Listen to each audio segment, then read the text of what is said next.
एक बुद्धिमान राजा था। उसका काफ़ी बड़ा साम्राज्य था। उसके राज्य में प्रजा हर तरह से खुशहाल थी। राजा को अपने उत्तराधिकारी की तलाश थी। उसके 3 बेटे थे। राजा इस पुरानी परंपरा को नहीं निभाना चाहता था कि सबसे बड़े बेटे को ही गद्दी पर बिठाया जाए।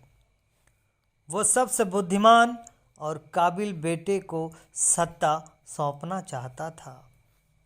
इसलिए राजा ने उत्तराधिकारी के लिए तीनों की परीक्षा लेने का फैसला किया। राजा ने तीनों बेटों को अलग अलग दिशाओं में भेजा। उसने हर बेटे को सोने का एक एक सिक्का देते हुए कहा कि वे इससे ऐसी चीज़ खरीदे जो पुराने महल को भर दे। पहले पहले बेटे ने सोचा कि पिता तो सटिया चुके हैं, इसे थोड़े से पैसे से इस महल को किस चीज़ से कैसे भरा जा सकता है।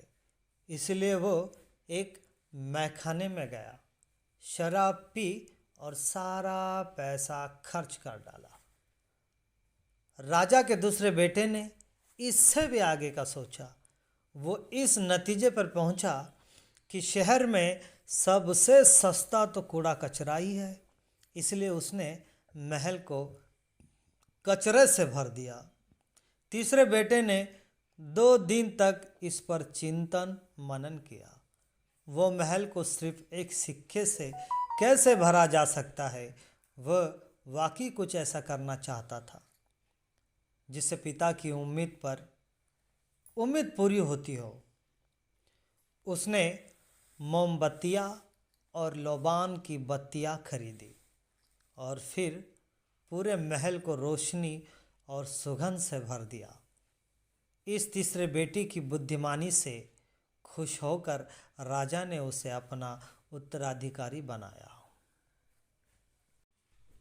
इस कहानी से हमें ये सीख मिलती है कि बुद्धि से, बुद्धिमानी प्रवृत्ति से सब कुछ पाया जा सकता है।